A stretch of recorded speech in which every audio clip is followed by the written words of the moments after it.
Hello friends, super magic રસોઈમાં મિત્રો હું આપનું સ્વાગત કરું છું. આજે હું આપણે કંદોઈ જેવી ઘરે સેવ કેમ નથી બનતી ને એનો એ પ્રશ્નનું સોલ્યુશન લઈને આવી છું. જો તમે આ વિડીયોમાં બતાવેલી રીતથી બનાવશો ને તો ચોક્કસ તમારે બહાર જેવી જ સેવ બનશે.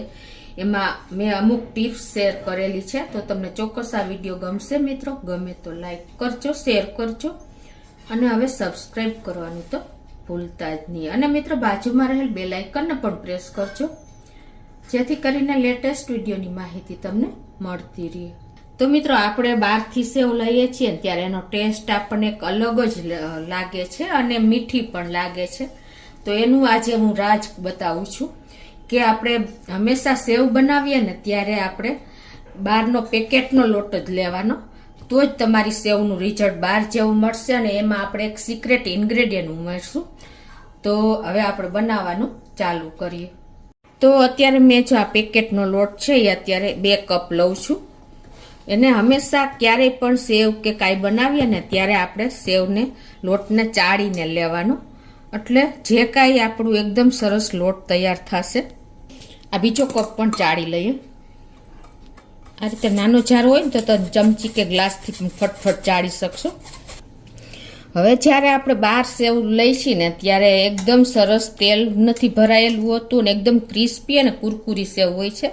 તો એનું રાજ આજે હું તમને એ બતાવું છું કે એમાં આપણે જો અત્યારે 2 કપ આપણે ચણાનો લોટ લીધો છે ને, તો એની સામે આપણે 2 ચમચી જેવો એટલે કે 2 ટેબલ સ્પૂન જેવો ચોખાનો લોટ લેવાનો છે. તમે ચોખાનો લોટ એડ કરશો ને એટલે તમારી સેવ એકદમ બહાર જેવી બનશે અને આ રીતે ક્રિસ્પી બનશે અને તેલ પણ નહીં પીવે. પણ આ જે કંદોઈ લોકો છે ને એ અત્યારે આપણે ચોખાનો લોટ હેલ્ધી છે એટલે વાપરો છે. કંદોઈ લોકો મેંદો એડ કરી દે છે, પણ આપણે હાઇજેનિક વસ્તુ એડ કરીએ એટલે એકદમ સરસ આપણી સેવ તૈયાર થશે. અને હવે મિત્રો આપણે ચણાની આઈટમ હોય એટલે એને પચવામાં થોડીક આપણને સારી પડે, એના માટે આપણે અજમાનો ઉપયોગ કરીએ છીએ. પણ સેવ બનાવીએ છીએ તો અજમો આપણે આખો સંચામાં સેવમાં નહીં નીકળે, એના માટે એટલે આપણે એને મિક્સર જારમાં નાખીને અને ગ્રાઇન્ડ કરી લેશું. તો અત્યારે અડધી ચમચી જેવો મેં એટલે કે ટીસ્પૂન જેવો અજમો લીધો છે, 1/4 ટીસ્પૂન હિંગ, 1/4 ટીસ્પૂન લાલ મરચું પાવડર આ નાખી અને આપણે એને પીસી લેશું સરસ. તો આ રીતે જો આપણે અજમાને પીસી લીધો છે. અને તો પણ જો સેજ અજમો રહી જાય ને આખા ભાગો, તો આ રીતે આપણે સેવ બનાવવાની છે એટલા માટે ચાળી લેવાનો. એટલે શું થશે કે કાંઈ પણ જો રહ્યું હશે ને તો તમારે જારીમાં આડું નહીં આવે. જો જારીમાં આડું આવશે ને તો લમ્સ પડશે. અને 1/4 ટીસ્પૂન જેવું આપણે હળદર નાખી અને આ બધું મિક્સ કરી લેશું. અત્યારે આપણને લોટ ઝાઝો લાગે છે, પણ જેમ આપણે પાણી નાખશું ને એમ લોટ દેખાશે નહીં, એટલે કેર કરીને મીઠું નાખવાનું. તો અત્યારે હું અડધી ચમચી જેવું મીઠું નાખું છું, પછી તમને લાગે તો જરૂર હોય તો નાખવાનું. અને હવે આપણે મેં અત્યારે 1 કપ પાણી લીધું છે, તો એનાથી જ આપણે થોડું થોડું પાણી એડ કરી અને લોટ બાંધતા જશું. જો વધારે પાણી થઈ જશે ને તો તમારે ગંઠા પડશે લોટના અને ઓછું રહેશે તો સેવ બરાબર નહીં થાય. એટલે આ રીતે થોડું થોડું પાણી એડ કરીને આપણે હાથેથી ને કે ચમચેથી જ લોટ તૈયાર કરશું. કેમ કે જો વિસ્કરથી લોટ તૈયાર કરીએ છીએ ને તો ઘણી વખત એકદમ ઢીલો થઈ જાય છે અને સેવ બરાબર નથી બનતી. તો ખાસ આ રીતે આપણે હાથેથી કે ચમચેથી લોટ મિક્સ કરી લેવાનો પહેલાં. તો આ રીતે જુઓ આપણે લોટને ચમચેથી જ સરસ તૈયાર થઈ ગયો છે. તમારા હાથનો ઉપયોગ કરવો હોય તો પણ થઈ શકે છે. અને આટલો લોટ બાંધતા મારે અડધો કપ જેવું પાણી જોયું છે. અને લોટની કન્સિસ્ટન્સી પણ તમને બતાવી દઉં.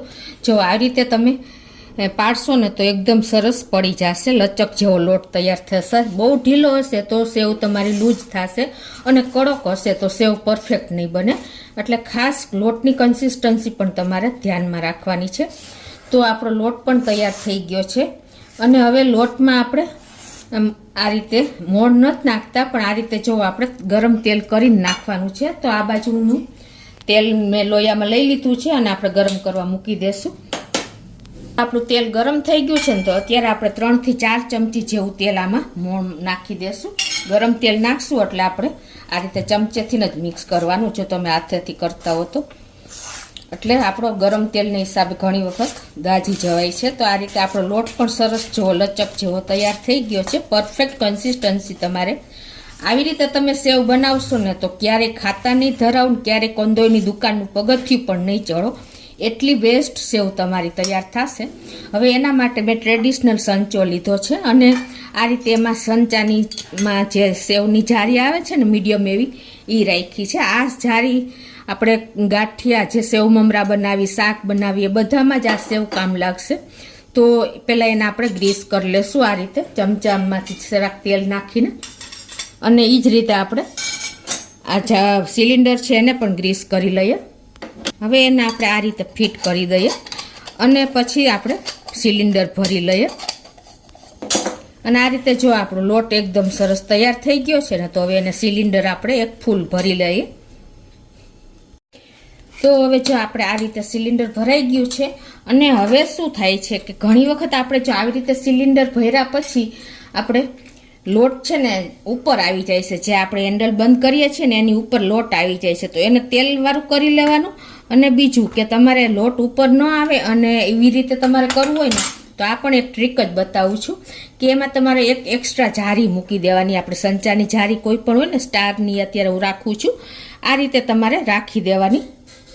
પણ અત્યારનો જે આધુનિક સંચો છે ને એમાં થોડુંક આપણે લેવલ નીચેની સાઈડ જ વધારે હોય છે, એટલે આમાં નથી આવતી. પણ તમારે પહેલાંનો સંચો હોય ને તો એ રીતે તમે જો ઉપર રાખી દેશો ને તો કોઈ પ્રોબ્લેમ નહીં આવે. નહીંતર તમારે ઓઇલવાળું જે આ ભાગ હોય ને કરી લેવાનો.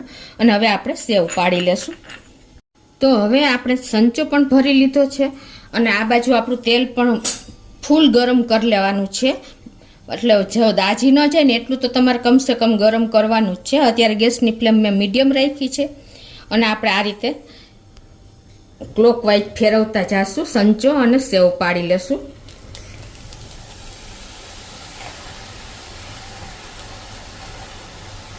પછી એન્ટી ક્લોકવાઇઝ ફેરવીને અને તમારે સેવને આ રીતે સંચાને લઈ લેવાનો છે. અને આ બબલ્સ દૂર થાય ને ત્યાં સુધી આપણે એને ટચ નહીં કરીએ. તો જો આપણા બબલ્સ પણ ઓછા થઈ ગયા છે, તો હવે એને આપણે ટર્ન કરી લેશું. મિત્રો સેવમાં ખાસ જો મેં તમને ટ્રીક પણ બતાવી કે ચોખાનો લોટ કે મેંદો કાંઈ પણ ઉપયોગ કરી શકો છો, પણ આપણે ઘરે બનાવીએ એટલે મેં ચોખાનો લોટ એડ કર્યો છે. અને આ રીતે તમારી સેવ ક્રિસ્પી થશે. બીજું કે તમારે તેલ ક્યારેય ઠંડુ નહીં પાડવાનું. જ્યારે આપણે સેવ બનાવીએ ને ત્યારે ફૂલ તેલ ગરમ હોવું જોઈએ, પછી જ તમારે સેવ પાડવાની છે. તો તમારી સેવ ક્યારેય સોગી નહીં થાય, ક્યારે તેલ નહીં પીવે ને એકદમ ક્રન્ચી અને કુરકુરી સેવ તૈયાર થશે. તો એકદમ ક્રન્ચી એવી આપણી સેવ જો તૈયાર થઈ ગઈ છે. અને એને તમારે આ રીતે નિતારી લેવાની છે, એટલે બિલકુલ તેલ નહીં આવે. તો આ જ રીતે આપણે બધી સેવ તૈયાર કરી લઈએ. મિત્રો જ્યારે સેવ પાડી લ્યો ને ત્યારે તમારે હંમેશા સંચો એક પ્લેટમાં જ રાખવાનો, એટલે તમારે એકદમ કમ્ફર્ટ રહેશે. આ રીતે આપણે બધી સેવ તૈયાર કરી લીધી છે. જુઓ મિત્રો એકદમ ક્રિસ્પી અને કુરકુરી આપણી સેવ તૈયાર થઈ ગઈ છે. તો હવે હવે તમારે એકદમ ટેસ્ટી સેવ વધારે કરવી ને તો તમે આની ઉપર ગરમા ગરમ ઘાણવો ઉતરે ને ત્યારે જ મરી પાવડર અને હિંગ બે મિક્સ કરીને અને છાંટી શકો છો. અને એ જ ઇટ ઇઝ આ રીતે પણ ટેસ્ટી જ લાગે છે. તો તમને કેટલી ક્રન્ચી થઈ છે ને એ પણ બતાવી દો. જો હાથમાં પકડાતી નથી. જો મિત્રો એકદમ કુરકુરી એવી આપણી સેવ રેડી થઈ ગઈ છે. જરા પણ ગંઠા નથી પડ્યા, જરા પણ એકદમ જો બાર જેવી જ અને ફરસી એવી તૈયાર થઈ છે. તો તમે આ રીત ફોલો કરશો ને તો તમારે ક્યારેય બહાર સેવ લેવા દોડવું નહીં પડે ને એકદમ ચોખ્ખા તેલમાં ને હાઇજેનિક આપણી સેવ તૈયાર થશે. મિત્રો તો ચોક્કસ તમે આ ઓળા સ્ટોક ચાલે છે તો એક વખત ટ્રાય કરજો. અને તમને મારો વિડીયો ગમે તો લાઈક કરજો, શેર કરજો અને સબસ્ક્રાઈબ કરવાનું તો ભૂલતા જ નહીં.